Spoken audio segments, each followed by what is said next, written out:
The Bleeding Burgundy Podcast, a Washington Commanders podcast for fans, by fans. With your host, Jesse Martin. What are you talking about? You're out of your mind. John Taylor. We finally got professional football back. This is going to be fun. Scott Hartley. Yeah, thanks for having me on. Max Taylor. As long as you got Jaden Daniels, you got a chance to win. Spanning the eras of Washington football. Honoring the past. Commanding the future. And now, the world's worst podcast host, John Taylor. Hey, everybody. I am John. I am the world's worst podcast host because it is daylight savings time. We're going to use that for an excuse for being an hour late, but it's not that we're an hour late. We're a day early because we got ants in our pants, man. We just can't wait to talk about this great free agent week. I think I speak for everyone when I say the Commanders are going to the Super Bowl. And I don't think that I'm out of line by even thinking so. Speaking of people going to the Super Bowl, over here, my good friend from Southeastern Virginia, Jesse Mupp.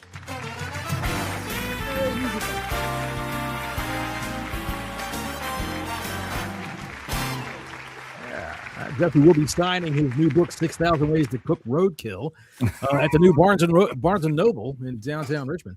So how are you, man? How are you feeling this week? Yeah, doing great. I'm glad to be here. Glad to be here. It's always nice to see you know, it was, I walked my dog this morning. I was in shorts and a T-shirt, and then it fucking started snowing a couple hours later. It's fucking wild. The temperature dropped so fast. I tell you what, I was out in shorts and a T-shirt this morning as well, but I didn't have them on. I just was carrying them, and I almost got arrested. I had to run into the woods. Speaking of people that should be arrested, there's our good friend from the Royal Port of Barrow, Scotty Hartley.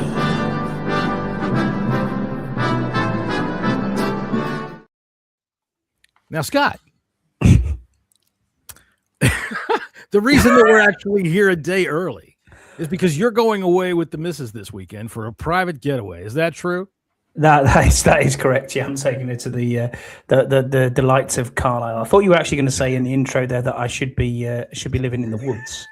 I mean, what are you flashing up there for 2 seconds? That was a bit odd. What was that? I don't know what you're talking about. Anyway, so what have you guys got in mind? What are you going to go have a couples retreat?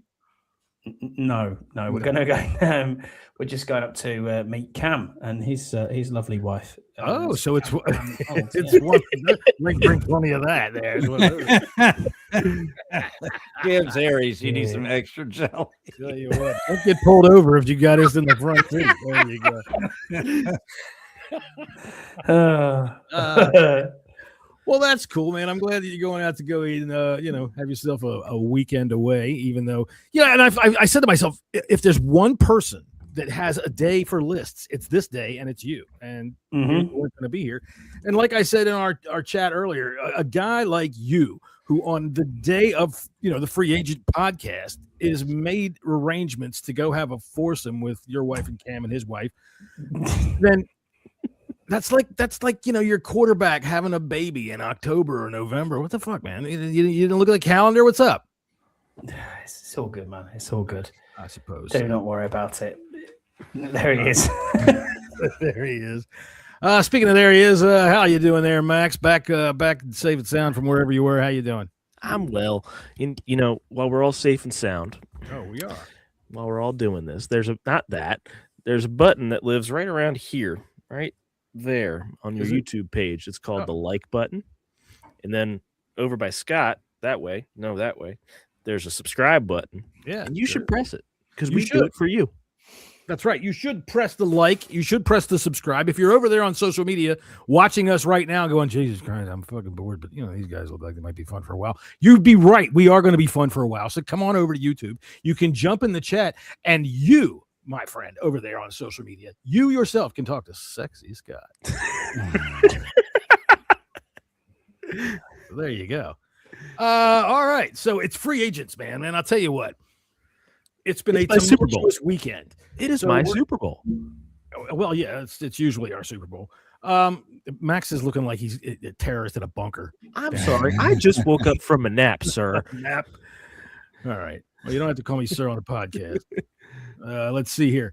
What am I looking for? I'm looking for something. I'm looking for this. That's right. I'm looking for Clarence the Bongo player so he can get us started because I want fast first thoughts. Let's give me a one word on what you think of the week. Make sure we're out from underwater. And Jesse, what do you think? I'm ecstatic. Ecstatic. Scotty. Excited. Yeah. Excited. All right, Max. Smart. Smart. You feel smart? Sometimes. Right. I'll tell you what. I feel all three. So there. Cheater. There we go. And then we have to pay the bongo player for that. That really sucks. But we kept him for less than 30 seconds, which means we don't have to pay him much. And he can get the fuck on out of here right now. All right. So, Jesse, start us off. Ecstatic. Yeah, I see our buddy Paulie. Thanks for being here, buddy. Some disappointment. I'm not quite sure why. I think we've had a solid free agency. I think people are kind of like taking the we didn't get some of these players that we were going after as a bad sign, which I don't think that's it at all. No, you got to be smart when you're doing this, and yeah, you want to get the best center out there, but you're not going to overpay him by $5 million. That just doesn't make any sense, especially when the team that you're bidding with has already told you no matter what you do, we're going to bid more. So it comes to a point where you got to say enough is enough. We see them taking swings, and I appreciate it. You know, we've got some really good players, and the player that people don't like the most, I'm actually liking more and more the more that I learn about him. Okay. So I we got one of the top edge rushers available, a consensus top 10 available free agent. And the amount that we paid isn't but top 15 on the market money. So that's a fucking excellent deal, in my opinion. People think it's too much. Some people think it's too much. I don't. I think it's just freaking right, if not a lot better for us. We get a solid linebacker. Mm-hmm. Totally stoked about Chanel. I mean, why wouldn't you be? Absolutely needed. And we improved all levels of the defense. So what's the problem here? Not quite sure. Scotty, go ahead, expand on your point. Yeah, I mean, I'm excited with it because, as Jesse said, there was a bit of a meltdown to start off with. We were the nearly run team, as always the bridesmaid, never the bride. And then the next thing you know, Daffy Oway's there, who I wanted, from day one. Nick Cross, one of my sleeper guys who I've been talking about for weeks. Unbelievable signing at safety, just sideline to sideline speed, hard tackler, very good. Chanel's a great signing. I don't even know how the Chiefs let him go. That's the bit that surprised me. Yeah, the fans were pissed off. They wanted the other. What's his name? Dre something. Greenlaw. No. Oh, Greenlaw's still out there, isn't he? There are other linebackers Greenlaw's out there. Come to me. Go ahead. Sorry, Scott. Bolton? No, not Nick Bolton. Their other inside linebacker. Oh, I don't know. Draymond Jones? Jones? No. I don't know. Anyway, yeah, so I was really happy with the safety pickup because I wasn't too keen, and we talked about this. Jesse especially said to me, no, they're going to go with Quan and Harris, and I was like, come on now. He's a DMV guy as well. He's a Redskins fan, of old, so that's cool to see as well that you're playing for the team that you support, which is awesome. Chiga Conquo, we've talked about him. Sorry. Tranquil, Drew Tranquil, yeah. We talked about Chiga Conquo over the last few pods. I mean, for $10 million a year, it's $4 million less than Isaiah Likely. Yes, I wanted Likely as my number one, but obviously Chig was there, and he's going to give you a lot of what you need as a tight end pass catcher. It's been a really good free agency so far. We just needed to pump the brakes a little bit for the first few hours and let Adam Peters do his thing, and still got $60 million left. Yeah, I mean, once you take off a bit of money for the draft and $10 million, you probably got about $50 million to go with. So, Max, what's with the bat signal lighting that you have there? Oh, the sun is out. The sun's right there. So I had to put a blanket up over the window because the sun is out, and I didn't turn the light on because I was lazy. So, all right. Well, that's fine. So, how do you feel about what's going on?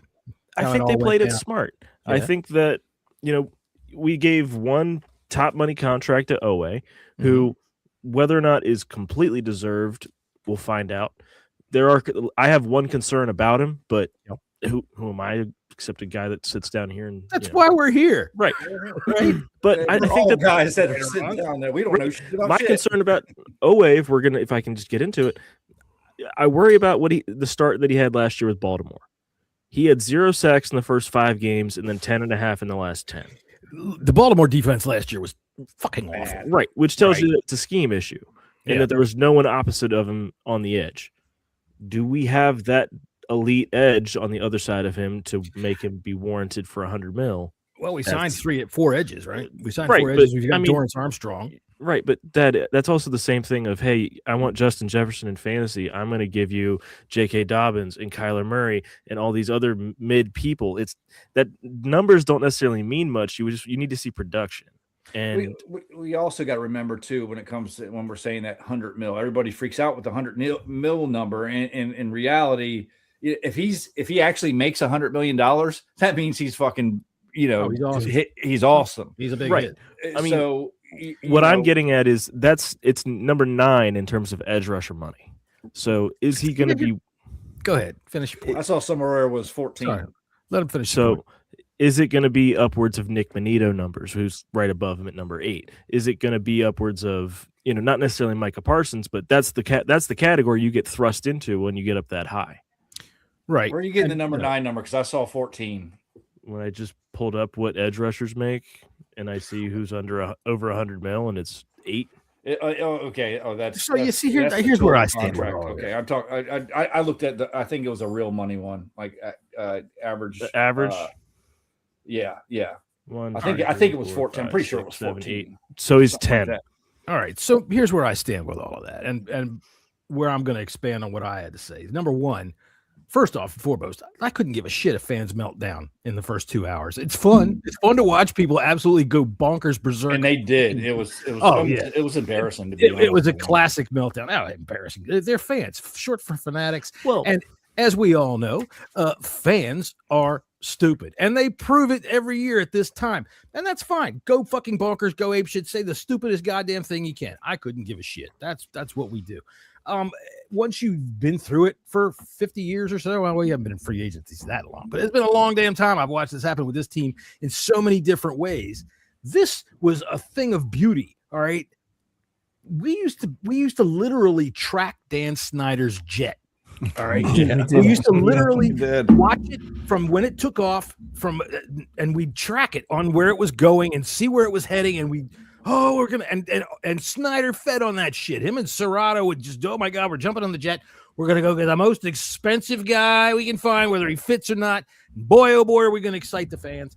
And boy, oh boy, did we go, we won the fucking Super Bowl every damn March, right? This time, I'd say we did win the March Super Bowl. You know who doesn't deserve the contract that he got? In a minute. But they don't show their hand at all. At all. We all guessed about who they might be going for. We all see that they made big plays for Alec Pierce. They made a big play for Tyler Lindenbaugh and Hoopenflupper. They made big plays for Romeo Dobbs. And everybody, we can't close the deal. Meanwhile, we're closing deal after deal after deal after deal. Right. And to be honest, those players, I'm kind of glad we didn't close the deal. Honestly, look, I was all excited about Alec Pierce because I'm just like any other fan. I'm stupid, and I get hauled up in all of the goddamn fluff and fife that Scott brings to the show when he's hyping up somebody. No, it shows that they know their Alec needs. Pierce real quick. First off, Linderbaum, way too expensive. Oh, good, it's ridiculous. Yeah, just and good on Alec. Good on AP to go. Okay, that's it. We're out. Yeah, and also good on AP to run the price up that high on the Raiders. And two, with Pierce, look at him. I know that you pay for potential, right? But I need to see some sort of past performance. Just over 50% of receptions last year of his targets. His entire career. Just over 50%. He had 84 targets, 47 receptions. It was gaudy in that he led the league in yards per catch, but that's what he got's number one money, right? He's their number one now. Well, okay. But if I'm paying somebody for number one, I want to see a little bit that you could have shown me you're going to be number one and not just the guy that Daniel Jones throws it up deep to when he's in trouble. Can we also talk about his contract real quick? Daniel Jones got $44 million for $44 million a year for 2 years, up to 50. The most expensive 2-year contract for someone who was mid, who could hand the ball off very well.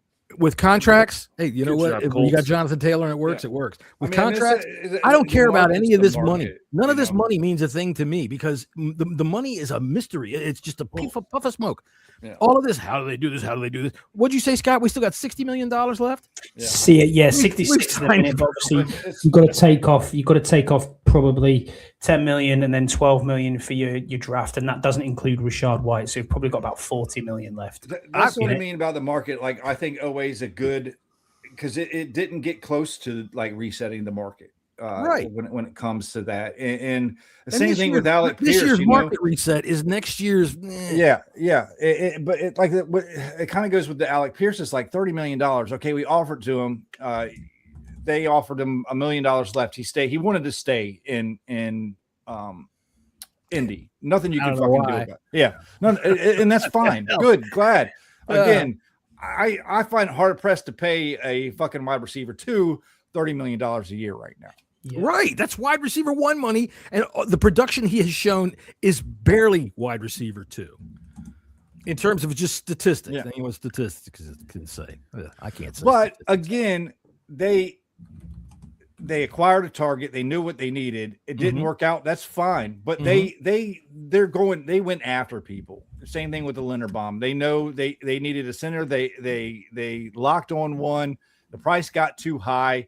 Get out while you can, because it's ridiculous to reset that market. So who's your favorite signing, Max? We'll start with you. Honestly, it's Leo Chanel. Yeah. Leo Chanel, he's very – the word versatile has been going around, but this dude can put his hand in the dirt, and we've got – he lines up all over the place. Right. The defensive linemen that we signed, including Tim Settle, which I'm very happy with. Me too. They can get in the backfield fast, and Chanel can come from all over the place. Luvu can come from all over the place, and that's what I like about Settle. Did you see what he said today in his press conference? He said, "I'm a big man. I like to play overly violent." Overly violent. And he does, man. I love the way he I don't know how he does it, but he knifes through the freaking center quicker than most guys that we've seen on this team in a long time. He managed to get in the backfield in big situations. I like that side. I mean, they did, Yam. Yam Start says, I thought that for sure they had cut Biotis to go after Linderbaum. Sure. Yeah. But there just comes to a point where enough is enough. You just can't do it. It's just too much. And it just didn't make sense from that point. And I totally understand and agree with the team. Maybe people was like, they should have gone up to 30. You're not paying $30 million for a fucking center. A center. You know, we're talking about he's at 27. The next highest paid center is Creed Humphrey at 19. Yep. Exactly. Yeah. I mean, that's not resetting the market. That's Cleveland Browns with fucking Deshaun Watson. You want to reset the market, fine, but we're not resetting the market for over $10 million. You know, that's just fucking ludicrous. Jesse needs to get a flashlight. I'm about to turn my light on. Sunlight. So, who's your favorite signing, Scott? My favorite signing at the moment would be Nick Cross. I think that's a great signing. I know you were high on him. You were way up. Yeah, absolutely, way up on him. Just because I watched tape on him. That was me on the other morning. I was like, But the thing that annoys me is all these signings seem to come through when I've either just woke up or just going to bed. I'm like, oh, will you stop? Yeah, there it is. Thanks for that. Yeah. I knew if I'd have known that was going to them bits were going to come on, I'd be like, right, okay. But no, it's I'm looking forward to him playing. He's going to be really, really good. I can't wait for him to rip that number 20 jersey off Quan Martin's back. But there you go. That'd be fine. I mean, make him wrestle for it in training camp. Yam says going to need to draft a center now, though. I don't think the cut made much sense. All right, I think they're going to go with Allegretti, and I think that's what they thought. I'm going to disagree with Yam here because they saw what Allegretti did, and he was no worse than Biotic. Cushenberry is still so sitting they there. had a Those Pocic. they had a backup plan. It's like, why are we paying two players that are exactly the same? So I get it. Right. And I don't see where, all after one of those things with it's like buyer's remorse in reverse. You cut them loose and then you sit there and you pine for them. Yeah. You know what? We'll get over it. And I think that when you look at the season and you look at the roster, you can't do everything all at once. So if Allegretti can hold it down for a year, they'll kick that can down the road, and they still might go after, like I said, Cushenberry's still out there, right? I mean, some are acting like Allegretti's the worst offensive lineman in the history of the game, and he's nowhere freaking close to it. Right there, I mean, he was a middle of the pack. Even at his worst, he was middle of the pack. So, yeah, I mean, my favorite player probably Leo, but the more I learn and watch Emmerich Robinson, the more I like this guy. People don't talk about context in the playoffs that broke his arm. Yeah, it is. Okay. People don't talk about context very much, and 11 minutes after free agency started on Monday, I was listening to the radio. They were calling into the radio station wanting Adam Peters gone. 11 minutes in. I wish I was joking. Okay, you don't have to be. But fans. That's what we do. But I'm not. I said to myself, I'm waiting till 13. But there's context in there's reasons why that 5-12 season happened last year. And injuries had a lot to do with it. Massive. Same thing with Robinson. I was talking to a lot of Detroit Lions fans, going back and looking at. He was like highly respected player, highly liked by their fan base. He kind of got screwed over last season because of all the injuries in the backfield, and they had to move him around from corner to slot to safety, back to corner, back to safety, back to slot, all year long. So he never really got to stay in one place and really hone down. But the year before that, he had an excellent year before that. He was with the Raiders before that and was really good. And most of Detroit Lions fans, I think it was a UK Lions podcast, was the only tweet that I saw talking down about the Emmerich Robinson pick. I'm liking this guy. I think he fits. The first announced sign. Yeah. The coach on the coming from our defensive coordinator coming from Minnesota is very familiar with this guy. He was targeted early in free agency. I think he's going to fit the scheme, and I think he's a scrapper, and he's going to ball out for us. Look, I'll tell you what, I can't help but agree. I scratched my head over that one myself because just looking at the numbers, I didn't know who he was. Why does it stand out to you, and why is it the first guy that they go after, right? But then, I fucking lost my train of thought. My favorite signing, I like Nick Cross because when he came out of Maryland, I remember we were all talking about him in the draft, and we did have some interest in him. He was just such a good player, and it's nice to see him come home now at the prime of his career. But I also think they made a point with these signings to stop the run as well. Oh, absolutely. Everything. Out up front. Nick Cross, Robinson, these guys, Chanel, these guys are run stoppers. Now, is that my favorite signing as we go back around? Hold on a minute. My turn here. Right. It's okay. Chigakonkwo. I wanted him from the outset, and that is my favorite signing. I know everybody liked Isaiah Likely first, but Isaiah Likely's had some injury history. I think Chigakonkwo, man, dude, he's just a freaking solid hunk of muscle run down the field. He's big as shit. He's fast, and when they get the ball out to him in a little bit of space, he's Vernon Davis without all of the height. I mean, he's a little more compact, I think, but he's big. He's big as shit. He doesn't go down. Plays big. He plays fast. Once he's got the ball in his hands, he's dangerous. And I love the fact that when he's running with it down the sidelines, he will turn that thing back in and lay a cornerback out. Not just because Vernon was a Terp, but I think he's a good comp for Chigakonkwo. Chigakonkwo, dude, I guarantee you his body fat is like, 2%, if that. Dude's just a beast. So anyway, you were saying, Jesse, about how you think they're going to stop the run. Just when we were talking, just with the signings that they have, even bringing in Olemu and re-signing Wise, and they're making a point to stop. We were awful at stopping the run. Chanel signing, Nick Cross, Chanel's not great in the pass game. He's young. He can cover. He can cover tight ends, and that's what we're going to need him to. And same thing with Nick Cross. Not perfect in the pass game, but he's great in run support. And I think that the team did a good job in doing that. We have breaking news here on the BBP. Here on the BBP, Kyler Murray has signed a 1-year. Oh yeah, saw that. He signed it with the Vikings. So that'll be pretty good. good. It was Drew Tranquil. That's who I was thinking of earlier. Yeah, Drew Tranquil. Yeah. The team, the fans from Kansas City say they would have rather kept Chanel and not pay Tranquil. So Eric Robertson, all right, or Arik Robinson, however, I don't know how you sell it. Amrik, maybe Amrik. I thought Amik. Amik. Oh, Amik. Okay, all right. Amik Robertson. Like I said, on the surface, it didn't look like much. And goddamn it, here we go again. As soon as we start talking about his name too much, my whole point flew right out of my head. So, Scott, explain to us how we still have money. We still have money because that's one thing I don't know is how we have still got money. It seems like money we sign, we get more. Well, I saw your tweet about that. You were like, "Hang on, how have we got 77 million?" And then it was like, "How have we got 60?" And we're signing players. I honestly think it's because of what is in the guaranteed money and how these contracts are structured. So we're kind of almost backloading a lot of the contracts, which is a good thing, and maybe putting void years into them. I don't exactly know. The one thing we don't know is how much cap space is on Larry Tunsil's deal right now. If you look at it on SpotTrack or you look at it on Over the Cap, the two main sites that you would go to watch and have a look, they're saying on there that he's projected to get 26 million this year.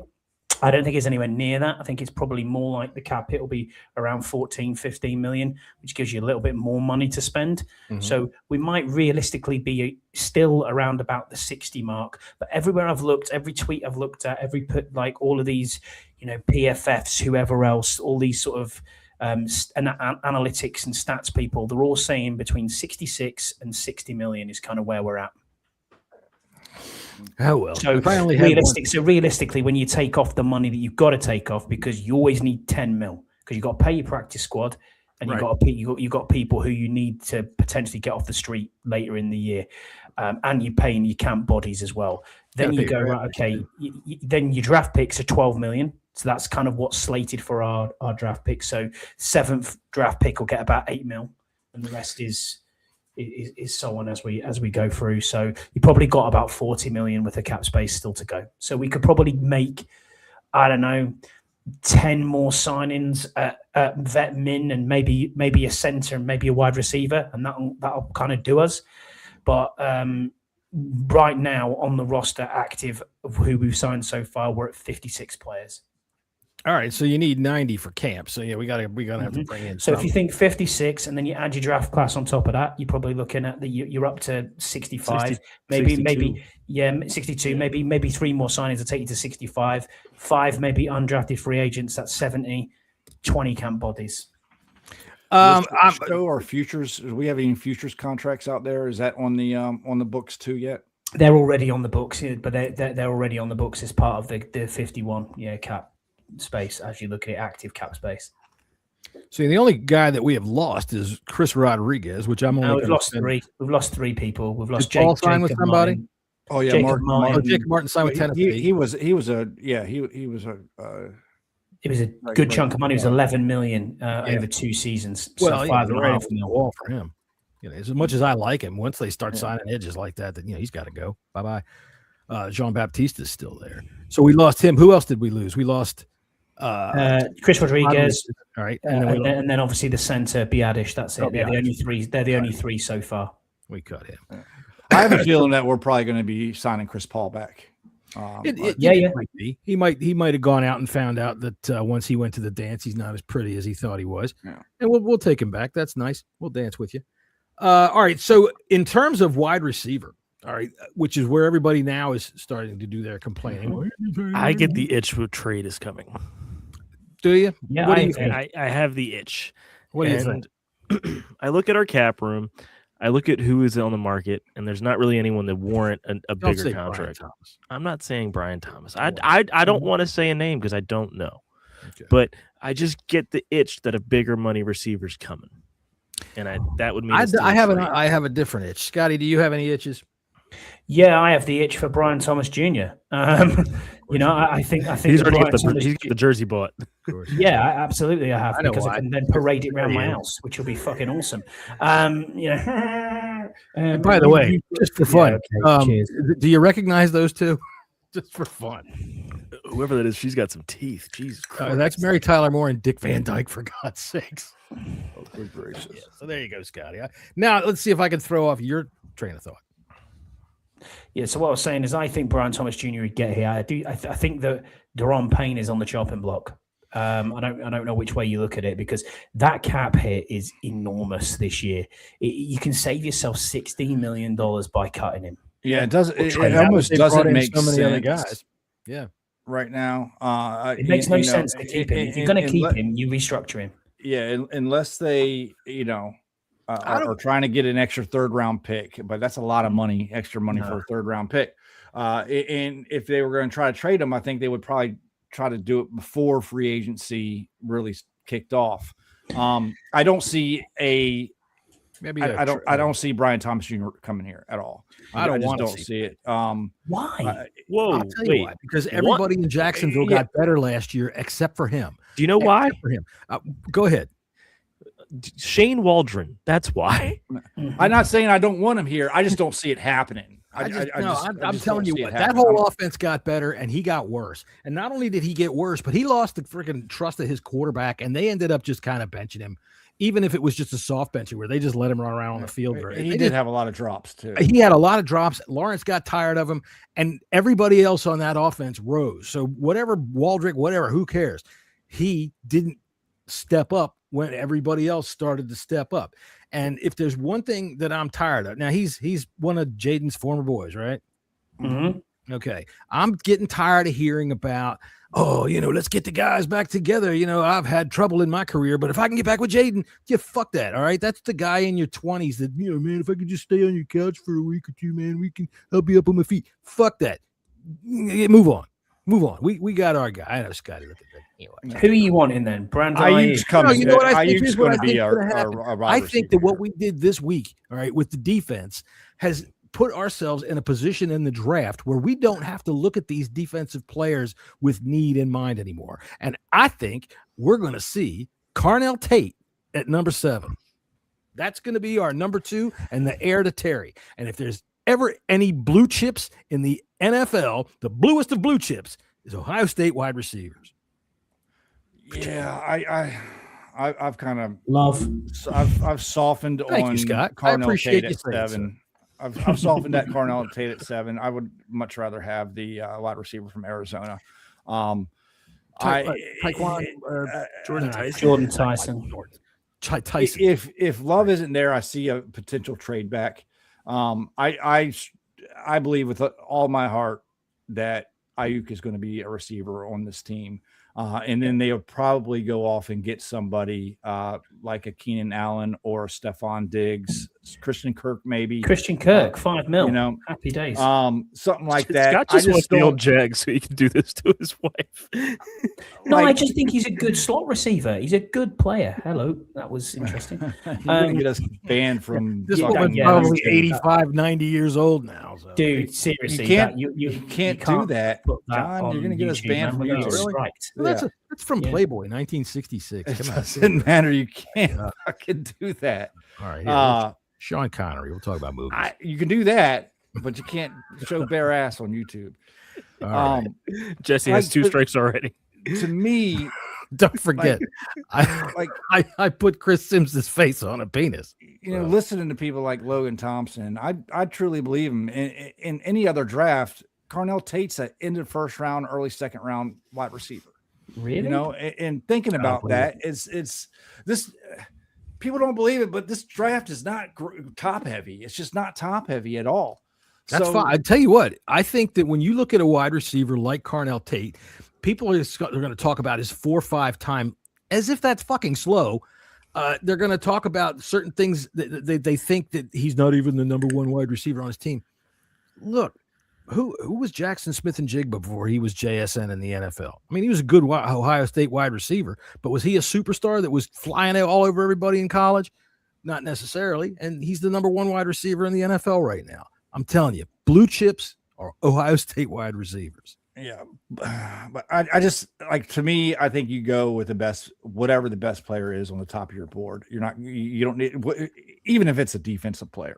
I think I don't think it matters, because we're in the position that where we set ourselves as we fix our holes. You know, if someone like Love is there, if they think Downs is, which I don't see that happening. Sonny Styles, you know, I think it doesn't matter, offense or defense. They're in a position that they can go get anybody.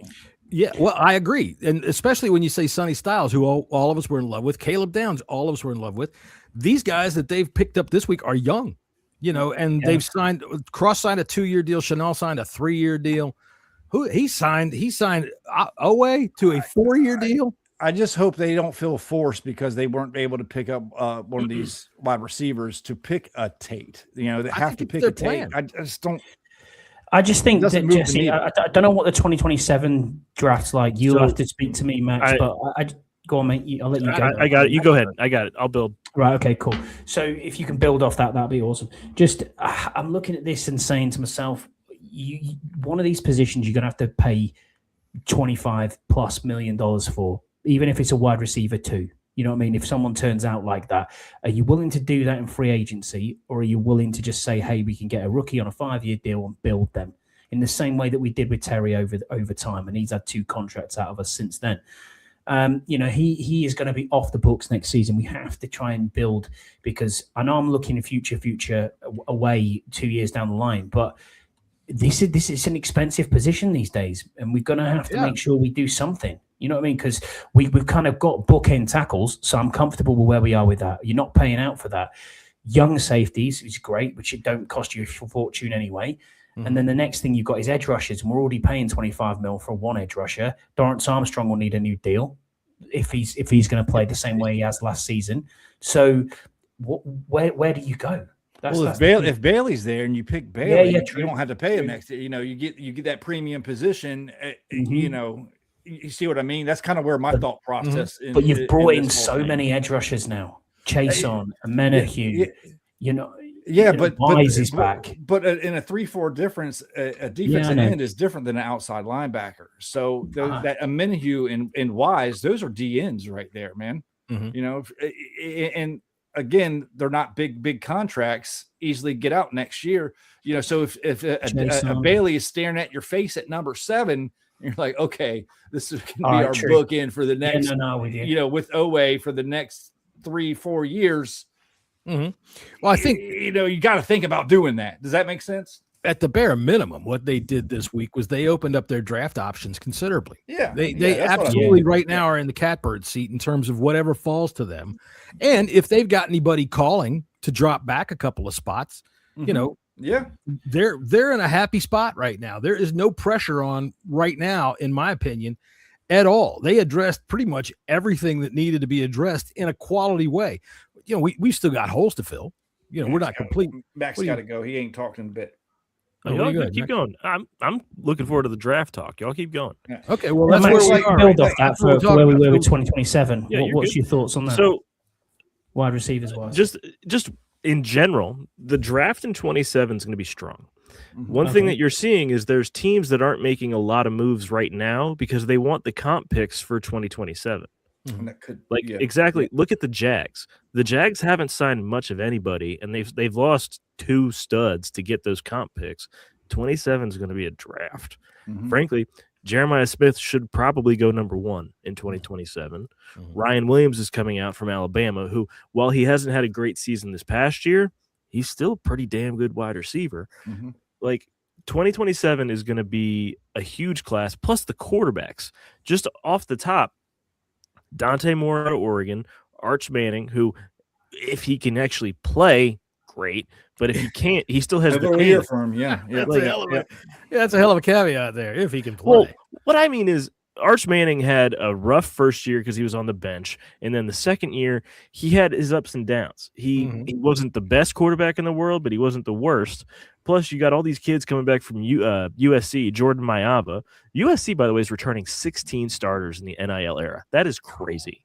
Not when you think about it, because it's NIL money, and they are in Moneytown Central. Yeah, if you were looking to get endorsements, where else would you rather be other than Southern California? Hold on, where is while Matt was Big looking Ten, at Big that, Ten does quite well with this, but that's what I mean by like possible receiver. Why not wait till next year? I think the pool will be a little bit bigger, better. Even if we're picking, a little bit later, I think there would just be better talent available. So would you rather? So you're set that Ayuk is coming? I believe that's a done deal. Yeah, I believe that's a done deal. All we're waiting on is San Fran to release him. Did you see the interview with TJ Houshmandzadeh? Yeah, but he doesn't know. He doesn't know. He was his wide receivers coach. He was his coach. Personal coach. He hasn't talked to him in forever. He don't know where his head's at. He's talked to him a lot more than any of us have. So, and I mean, you're right. He doesn't know where his head's at, but who does know where his head's at? I mean, this is a dude that signed a contract and then refused to live up to it. There's three sides to every story, and we only know what fucking it's. Well, I get it. I understand. Side A, side B, and the truth. What the actual truth is somewhere in the fucking middle. The truth, it's obvious. Listen, we haven't heard from Brandon Ayuk. We know for damn sure that he's healthy. He wants to play, and he wants to play with his best friend in the whole wide world. It is nothing to give him a $10 million contract and say, "Hey, come prove it." And if it doesn't work, it doesn't fucking work. It won't. It's not going to fucking break the bank. How long do the 49ers play games with him then? How long do they hold him on there? Do they hold him on there and try to force our hand at the draft? I don't know. I don't know. That's if I'm them, I have no reason to just let him go. So if I think that he's like itching to get to the Commanders, and I'm thinking of the Commanders as a potential threat next year, because John Taman, the world's worst podcast host, said we were going to the Super Bowl just about a half an hour ago. Is that enough to say, okay, we're just going to hold him until fucking June 1st and make the Commanders keep that wide receiver on the option board at their number 7 pick? Make them use it. I mean, they can't force them to use it on that, but you can make them.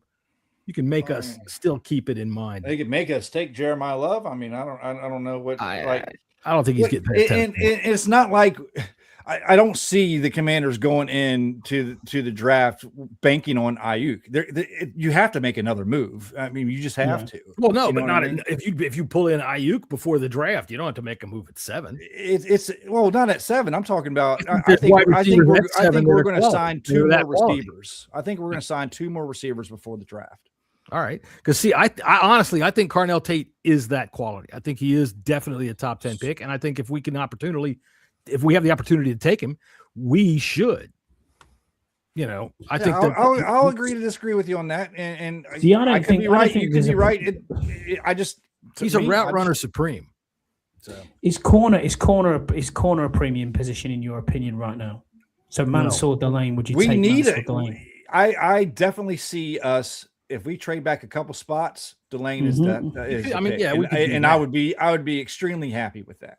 We could pick up like a 4th or something like that, because even if you go back a couple of spots, you're not going to pick up like a 2nd. That's not going to happen. Maybe a 3rd or something. But yeah, I mean, I don't see us picking them at 7. No, but 10, yeah. Maybe. Go ahead. Maybe depends on who they didn't take. I mean, at this point, if Amik Robertson turns out to be what we expect based on when they picked him up and first guy that they signed, if he manages to answer a question, then that gives us him and Mikey and Amos. There's a good quality starting trio right there. And you've got we only have 3 Nagane hasn't signed back yet. Has he signed with anybody? No, he hasn't signed. No, we have 3 corners on the roster. Yeah, we definitely need some. I don't know that we'd pick one at number 7 or even in the first round. Boys, we just had some NFL breaking news, not necessarily us, but it's some interesting talk. Jaquan Brisker to the Steelers. Okay. The Bears secondary has now lost Kevin Byard, Jaquan Brisker, Nishon Wright, and C.J. Gardner-Johnson. Good. Fuck the Bears. C.J. Gardner-Johnson was only there for like 4 or 5 games. But yeah, still a loss. But something. Yeah, they picked up. They've reset that entire secondary. They still have a dipshit though. That Caleb Williams. No, what's his name? That waved to us during the Hail Mary. They got dipshit. Yeah, dipshit. Yeah. We know him. There he is. Dipshit. You know I'm talking about dipshit. Tyree Stevenson. Yeah, Stevenson. So Kyler Murray it has gone to Minnesota, is he? Yes, he has 1 year deal with no tag clause. So I'm going to be interested to see what O'Connell's going to do with him. With Kyler Murray, he's not here. Oh, O'Connell. No, okay, yes. In Minnesota, look, Murray's got talent. He's fucking a toenail, but he still has talent. It was mad when he walked past me and you, Jesse, and was like, he was smaller than us. I'm like, what the hell? I mean, you're taller than me, but when you're smaller than me, I'm like, what? I didn't even recognize him. I was looking over his head, and then I looked down and was like, holy shit, that's fucking Kyler Murray. Here's a quick point that we can talk about free agency being absolutely crazy. Now, we've talked about Owe. Obviously from us, we were in on Jalen Phillips. He got 120 million, which I think is an enormous. I'm so glad we lost out on that. That's a massive overpay. Yeah, we need to talk about the Max Crosby, Trey Hendrickson situation. What is that all about? Well, the Ravens have done this in the past. Yes, they have. I'm surprised agents still do business with them. Yeah, that is fuck the Ravens, man. They're fucking and the fact that they want to pull this. He's all of a sudden he's got this medical issue that we bullshit. You had a fucking deal in place with Trey Hendrickson, right? Which, by the way, good on his agent for getting him a 4-year contract. Oh my God, yes, yeah. We should talk about that because that was crazy when I saw that. That's crazy. I mean, okay, if we're going to talk, we were about to sign him too. That's just an appetizer. Why did Mike Evans get 3 years? Yeah, that I couldn't believe. Especially when his knee's going to be like a ham coming off the bone after it's been next to that electromagnetic field. Spiral. That's a get out after 2 deal, I'm sure. Yeah, it's got to be. Speaking of like free agents, that Ozzie Newsome would want to die so he could roll over in his grave, watching how this team is run. But Ozzie, we love you. Don't do that. But just like some of the free agents and some of the people that are mad that we didn't get or go after some of these, they could have not have been a fit for this particular defense and what they want to do. Look, the guys that they targeted, when you see Amik Robertson first, this is the point that I keep forgetting, that our defensive coordinator, Durante Jones, who was the defensive backs coach in Minnesota, if that's his first signing, then I think that he said that's who I want, and that gives me that gives me confidence. Everybody they gave him is somebody that can help do what he does. Now, before we give some grades, I do have some winners and losers for free agency thus far. If you don't, one player we didn't really talk about either was Rachaad White. That's right, that came in today. Rachaad White. Jesse's happy for that. Go ahead. I mean, good back. Good back. He's I'll say a solid back. Taking over for he's a good platoon back. Yeah, very good in the pass game.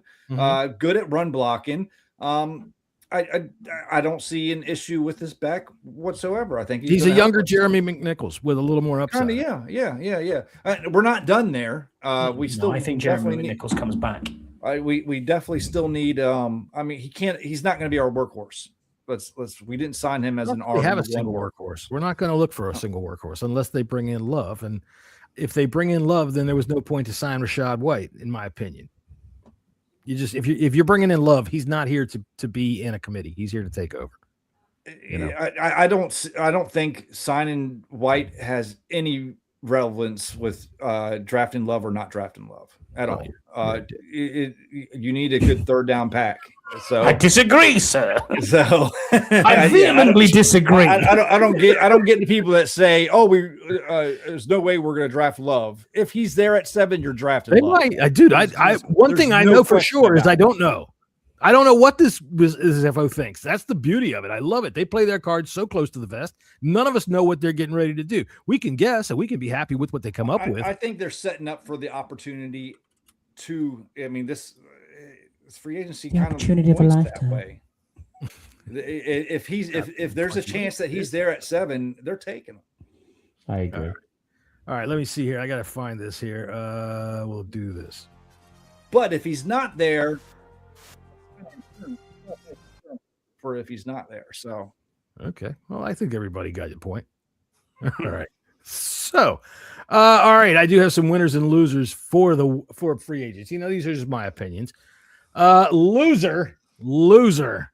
Falcons fans.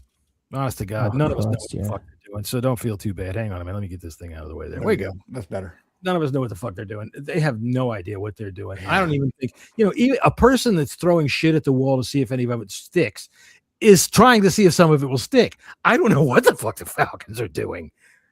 Any idea? Nope.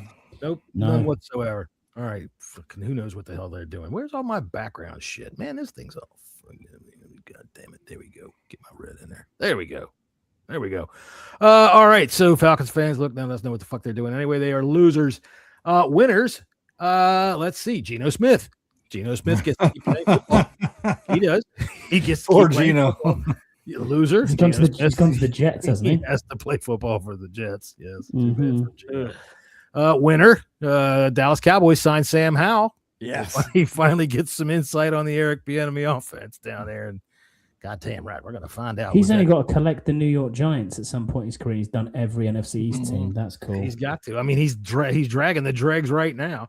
So the Cowboys signed Sam Howell. How funny is that? Let's see. Who else do we have here that are winners and losers? Let's see. Loser. Oh, yes, of course. Eli Manning. Fuck him. That's why. Fuck him. Never be in the Hall of Fame. He's not going to get there. The Giants did some work. They've had a pretty good. Yeah, they've got a competent coach now. Hmm. And they got Isaiah Likely up there. Who cares? They got that. It's the New York Ravens. Yeah, but they got a quarterback whose brains are going to fall out of his ear soon. I mean, likely wanted to play here, but we just didn't like him that much. Let's see here. Oh, of course, the losers, the Ravens, for trading away 2 first-round picks for Lieutenant Dan. All right. The Green Bay Packers are big losers for signing Benjamin St. Juste for some reason. Jesus Christ. You know what? I did see some Packers fans get excited about this, and I was like, "What are you doing?" Jesus Christ. They're like, "Yeah, fire. We needed someone like him." Like, oh yeah, we did. We what did you need for someone like him? Somebody that can't do it? Because the biggest winners of free agency are every wide receiver on the Packers schedule. So congratulations. There's my winners and losers. We're going to do some grades here. Let's see. Go back to there we go. Get rid of this. Get rid of that. No, okay. Let's see. I'll do some grades on our way out the door. Jesse, we'll start with you with some grades, but give me a second to start the music so you don't go underwater. And how's that? Are we underwater? Am I underwater?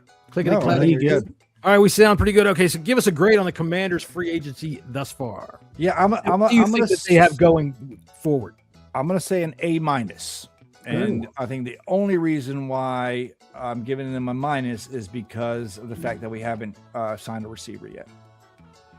All right, what do you see them doing? Free agency comes in waves, and we'll see probably a few more smatterings here over the next couple of days, a week or so. What do you see over the end of this first wave as it breaks on the beach? I expect a center pretty soon, and another cornerback, and then 2 wide receivers. Okay, Scotty, what about you? Yeah, I agree with Jesse in exactly his summary there. I want a corner, a center, a left guard, and 2 wide receivers. Not much really. Then John, obviously, but yeah, I would give it a B, a solid B at the moment because we do need to take into account some wide receivers and help on offense. But you can't fix everything. We know that. We're going to have 1-year deals. You cannot fix everything. I think Adam Peters has done great work so far. Well, I think we'll see a lot. The other thing you've got to think there is we out of the players we've signed, we have 6 of the ESPN's top 100 free agents. That's fine. And 6 of the top 20, by the way.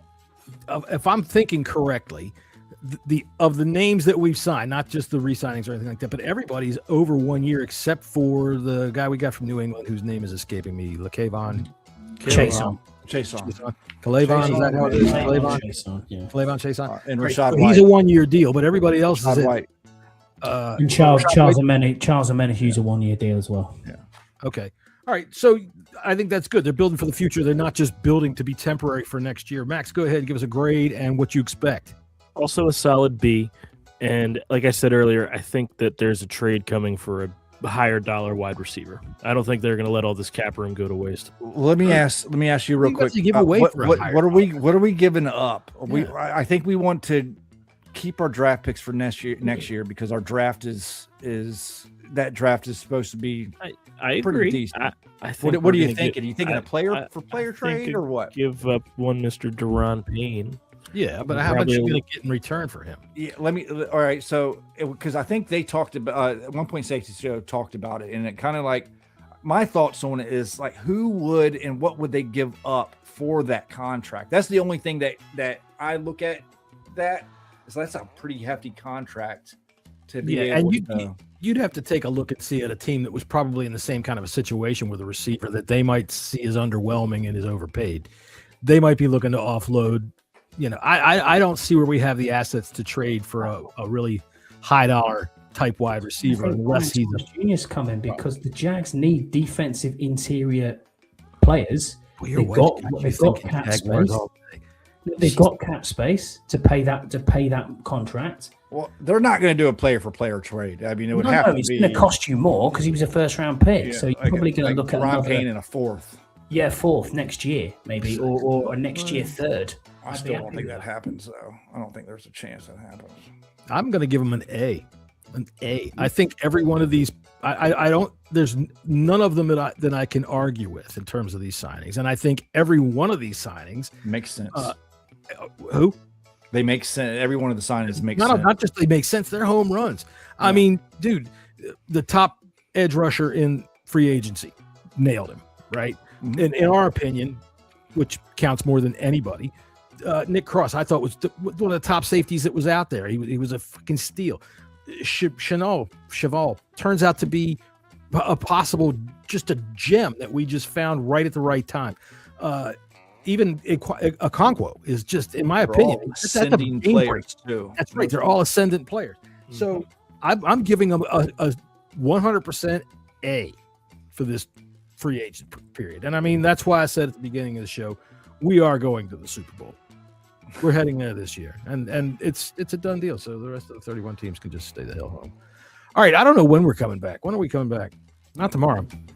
Nah, maybe next Friday. We'll see what happens. Max, who is this big? Who is this high dollar wide receiver you're thinking? That we should get for Ron. Who? DK Metcalf. Dude, no, they're not trading him. They just got him and Pittman are up there now. You know what the thing is though about that? They have two receivers that are the exact same body type. Yeah. It's kind of you can't do that. They have two receivers now that do the same things. That doesn't work. I see. I get where you're coming from, Max. I do. Look, everybody's gonna laugh when I say Treylon Burks is the same body type, and I got hopes for that guy. If he can stay healthy, I think we've got a positive hopes for him there. For Treylon Burks, but you can see what DK can do. I also think Burks needs a chance. Like what can he do to get that chance? I'm not sure. I've also seen DK taken out of games, lots of them. That is true, but that's what was Burks' contract? What did we pay him? Is that out? Yeah, it is. Yeah, it was 1 year, $4 million is what it was. Coach Lombard yelled at me about it. Was it 1 year 4? Yeah, 1 year 4. Yeah. Wow. I mean, they gave him a good piece of money for what he's shown, but I think you pay for potential. Not a lot, though, is it? No, it's not a lot. It's like one first round draft pick. It was not even 4. It was 2.35. Well, there you go. So it could be up to 4, probably. There's probably incentives in there for up to 4. So, my opinion, was Burks a first rounder? He was. Yes. Yeah. Whether he was overvalued or not. He was the AJ Brown replacement. Yeah. Right. Whether he was overvalued and the quarterback situation that he had at Tennessee was god awful. Tannehill, and then what I did like was Chig Okonkwo's. If you listen to Chig Okonkwo's presser and you listen to the corner we signed as well, his was really good. But Chig was talking about Treylon Burks, his best mate in football, and he was like, when he's fit and he's healthy and he's on song, this kid can ball, and you'll see it next year. And I was like, oh, okay. for a short burst, we did see it.